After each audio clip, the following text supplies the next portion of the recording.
How does a 2021 Japanese factory fire make AMD the most dangerous stock in the market? ルネサスでは先月19日、The Renaissance fire exposed something AI investors don't want to think about. Modern AI hardware depends on one of the most fragile supply chains ever created. One factory goes down, one packaging bottleneck appears, one geopolitical shock hits Taiwan, There was an earthquake, a terrible flood, locusts.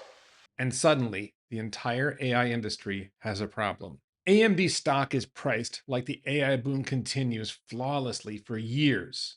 Its price earnings ratio is 5x the PE ratios of Nvidia and TSMC. But the semiconductor industry supply chain is not resilient. It works on razor thin margins of error with globally concentrated manufacturing, thousands of specialized suppliers, and minimal redundancy. We've already seen what happens when even one place in the chain breaks. The Renaissance fire in Japan sent shockwaves throughout global manufacturing. Automakers shut down production lines. Supply chains seized up. Billions of dollars disappeared because of damage at one single factory. Now imagine something similar happening inside the even more complex AI chip supply chain. That's the risk nobody wants to think about. AMD's price makes it one of the most exposed AI stocks in the market. The important point here is not that the AI supply chain is going to collapse. It probably won't. The real issue is that semiconductor supply chains are never smooth. Any supply chain is never smooth. There are always bottlenecks, there's always capacity constraints, yield problems, packaging shortages, delays, geopolitical risks, factory outages. And when growth slows even temporarily, valuations can take a hit. That's where AMD becomes uniquely vulnerable. Nvidia trades at a 33 price earnings ratio, TSMC around 34. AMD trades at 165, 5x the PE ratio of Nvidia and TSMC. That means AMD investors are paying today for years of near perfect execution, and there's bigger problems than that we'll talk about later. It's not just strong growth, it's extraordinary growth without flaws. It's growth that may actually exceed the physical scaling capacity of the supply chain AMD depends on, because AMD doesn't manufacture its own chips or that's not vertically integrated. TSMC manufactures most of the chips. So if TSMC hits supply constraints, capacity limits, advanced packaging bottlenecks, geopolitical disruption, glass cloth, Earthquakes, volcanoes, the dead rising from the grave. dogs and cats living together, locusts, pestilence, Human sacrifice, dogs and cats living together. AMD can't simply outgrow those limits. And when expectations are priced this aggressively, even a temporary slowdown can trigger a massive repricing. Before we even talk about supply chain risk, AMD's valuation is already a problem. AMD trades at 5 times the price of TSMC, 4 times the price of Micron. Those are its two key suppliers. How can AMD be priced for dramatically more growth than the companies that physically supply its growth? TSMC manufactures the vast majority of AMD's advanced chips. Micron supplies critical memory for AI systems. There's also Samsung and SK Hynix. Their price earnings ratios are much, much lower. They're priced for much less growth than AMD. So, how can AMD grow that much faster than the industrial ecosystem that supplies it, that's underneath it? That's a disconnect investors may be underestimating. And there's another problem, related problem, with the AMD bull case. Many investors see AI as a demand story. Who can sell the most chips? Who can win the most customers? Who can capture the most market share? But semiconductor markets are not driven purely by demand. They're constrained by supply. And when supply becomes constrained, access matters. And this is where Nvidia has a massive advantage. Nvidia is already operating at enormous scale. It has deeper supplier relationships. It has more purchasing leverage. It has priority access to scarce capacity and an ecosystem the industry is already optimized around.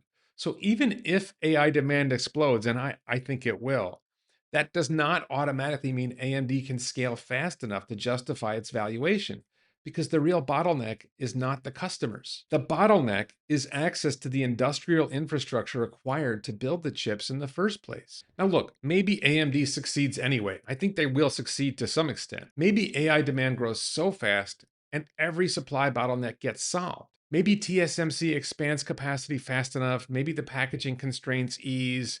Maybe HBM supply, high bandwidth memory supply catches up. Maybe geopolitics remain stable. Maybe AMD scales exactly the way investors inspect. Maybe there's no fires, plagues, pestilence, etc. But that's the point. AMD's valuation leaves almost no room for anything to go wrong. And supply chains are systems where things routinely go wrong. Factories catch fire, power grids fail, packaging gets delayed, yields disappoint, governments intervene, shipping breaks, capacity tightens. The AI boom is real, but real industrial systems do not scale in straight lines or exponentials. When expectations detach too far from physical reality, the most aggressively priced companies become the most vulnerable. That may be the real AMD problem investors still don't see. I'm not saying AMD makes bad hardware. AMD is an excellent company. Its products are competitive, its execution has been impressive, and its role in the AI market is very real. But great companies can still become dangerously overpriced. When you combine supply chain fragility, capacity constraints, and Nvidia's structural advantage in access to scarce supply, investors may have overclocked AMD stock. Let's be careful out there. So we now resume our regularly scheduled or irregularly scheduled programming. The AISRX index was up about 2% yesterday. The AISRY index of our secondary stocks was up a little over 4%. Biggest moves, AMD up 7.8%. We just talked about AMD. That's what pushed their PE ratio up to 165. Micron had a blockbuster day, 20% increase. We're going to talk about that. We're going to dive into Nvidia first, though. Connected to Nvidia and AMD, Jensen Huang made a statement in an interview. I'll show you a shot of that. Agentic AI has arrived, and some of the markets interpreted that as some kind of endorsement for AMD's new EPYC processors. I don't think that's what he said, but some analysts or some people watching markets, some of the buzz said this was a positive sign for AMD, and that's maybe what helped boost AMD's stock. I think it was in this interview here. It's a 7-minute long interview. I don't think there's anything groundbreaking in this interview. He was in Taiwan. He was talking with a Taiwanese reporter. And he said one little thing, and that can make markets go crazy when you're the CEO of the biggest company in the world. Nvidia did announce the plans to build a massive new campus in Taiwan, quadrupling the Taiwan workforce. An analyst, Rothschild and Co. Redburn, raised their price target on Nvidia to $300, currently trading $220 a share. Sometimes the analysts don't have an impact, and sometimes they do. And in this case, Micron stock could soar 85% as UBS sets a $1,625 target on the AI memory boom. If you pay attention, Micron is trading after a 20% increase at $900 a share. So the UPS analyst is calling basically a doubling in Micron stock price. Now, compared to AMD, which we talked about earlier, Micron's price earnings ratio is not nearly as crazy as AMD, so there is some room to grow. You can see TSMC stock, TSM ticker was up about 2%. TSMC announced plans to increase prices by 15% on the 3-nanometer chips second half of the year with all the increased demand. Seems reasonable. SK Hynix, one of our secondary stocks, they make memory chips and some other hardware.